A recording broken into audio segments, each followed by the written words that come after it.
À chaque fois, d'ailleurs, la responsabilité de l'Allemagne est mise en cause. On va y arriver peut-être tout de suite, d'ailleurs. Oui, Marie-France Carreau. Évidemment, je n'ai pas un raisonnement d'économiste, mais j'essaie d'avoir un raisonnement politique.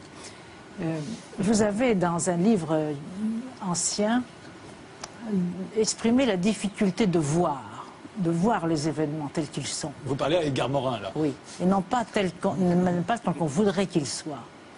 Alors, dans ces mécanismes que vous décrivez comme étant une succession d'erreurs, est-ce que tout simplement il n'y a pas une autre logique? Une autre logique que la nôtre, que celle que nous affirmons? Pourquoi pas? Après tout, il faut se souvenir que c'est l'Allemagne qui a demandé la monnaie unique. On nous serine le contraire, mais c'est faux.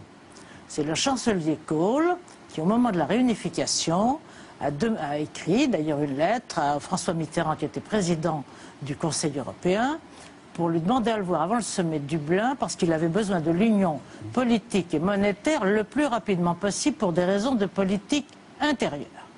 Bon. Et on est tout de même amené à se demander quelles étaient les raisons. Si on considère l'histoire ancienne et récente de l'Allemagne, par rapport à celle de la France, on voit bien nous sommes dans des situations parfaitement dissymétriques. La France est un État constitué depuis 10 siècles. L'Allemagne n'a pas eu d'État entre Otton Ier et Bismarck. Et les Reich n'ayant pas très bien réussi, on peut considérer que les Allemands souhaitent constituer un État dans la paix, sans guerre. Et pour constituer un État dans la paix, sans guerre, il faut qu'ils arrivent à faire une structure plurielle, car l'Allemagne est plurielle. Entre la Prusse, la Bavière, les Pyrénées, il y a des différences beaucoup plus lourdes qu'entre les provinces françaises. Il faut que cette structure soit plurielle, il faut qu'il y ait un élément structurant. On peut imaginer que la structure plurielle, c'est celle de l'Europe fédérale, et que l'élément structurant, c'est la monnaie unique. Et ils ont fait tout ça pour eux, quoi. Ils ont fait tout ça pour une Europe qui comporte les pays qui correspondent, en gros, à l'espace historique de la Germanie. C'est-à-dire avec... non, ne souriez pas, c'est pas absurde. Hein, je ne considère pas du tout que c'est absurde. Je l'écoute avec attention. Je ne crois pas que ce soit absurde. Je crois qu'en fait, d'ailleurs, au moment où l'euro a été créé, on a abandonné le marque, mais ça valait bien un petit sacrifice, hein, d'avoir la chose sans le nom. C'était une monnaie qui s'appliquait à cette Europe-là. C'est le ministre des Finances allemand qui avait dit « Ah non, pas les pays du Club Med ». Signe que l'euro était construit pour une Allemagne comportant l'Allemagne, la France, les pays du Benelux et les pays d'Allemagne centrale, bien évidemment. Ils étaient prévus dans la même conversation avec François Mitterrand que celle qui portait sur la monnaie unique, les relations avec les pays d'Europe centrale. C'est, je crois, M. Prodi, qui a été un détestable président de la Commission, mais un excellent président du Conseil à l'époque, qui a fait rentrer l'Italie à coup de pied dans le derrière, dans l'euro, en remplissant les conditions, parce qu'il savait bien, lui aussi, qui connaît l'histoire, manifestement, que l'Italie, si elle ne rentrait pas dans l'euro, elle se couperait en deux. Comme elle l'avait fait au temps très ancien des partages de l'Empire de Charlemagne. La partie du nord allait vers le nord et la partie du sud, avec Répouille, restait vers le sud. Et c'est ainsi que les pays du Club Med sont rentrés dans l'euro. Mais l'euro n'était pas fait pour conçu avec les pays du Club Med.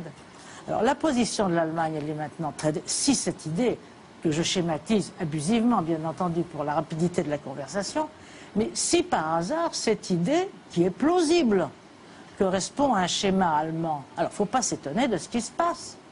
L'Allemagne n'a pas intention de payer ad vitam aeternam les déficits des pays qui n'ont aucune solidarité politique, régionale avec elle. D'autant que ceci se passe, ce qui n'était pas prévu tout à fait, en tout cas de cette manière-là, au moment de la réunification allemande et du choix de ce système, à un moment où le basculement vers l'Asie est vraiment patent, visible, criant, massif, et où par conséquent l'Allemagne retrouve son tropisme historique vers l'Est. Ça se passe sous nos yeux. La réunion avec l'Allemagne, la Pologne et la Russie s'est faite à Paris la semaine dernière, où il y a 15 jours. On a fait l'hôtel. Bon. Mais par conséquent, c'est une politique qui est une politique germanique classique. Ça ne veut pas dire qu'elle ne veut pas que la France soit dans cette Europe-là. Bien sûr que si elle le veut, mais elle n'a pas du tout envie des pays du Club Med. Par conséquent, le problème pour elle difficile, je ne sais pas, pourrait être de garder ces pays sans se montrer trop sauvage, trouver des mécanismes qui amènent à terme à des limitations de capacité pour les pays en question. Vous évoquiez tout à l'heure la privation des droits, etc. Et éventuellement des sorties dans des moments moins catastrophiques de crise. Car effectivement, il n'y a pas simplement le problème, je ne suis pas économiste, mais il n'y a pas simplement le problème de l'euro, il y a le problème du dollar qui est derrière, et donc le problème des Chinois. Parce que si j'ai bien compris, le président Obama, c'est quand même lui qui a téléphoné aussi bien pour la Grèce que pour l'Irlande, pour demander qu'on fasse vite, afin qu'il n'y ait pas une crise qui se répercute sur le dollar. Autrement dit, nous sommes devant une opération énorme, gigantesque, massive, dans laquelle, je crois, nous aurions intérêt. Moi, j'évoque cette éventualité parce qu'elle me paraît correspondre aux faits que j'ai connus et que j'ai bien regardé à ce moment-là. Mais j'avoue que nous n'avons pas vu tout.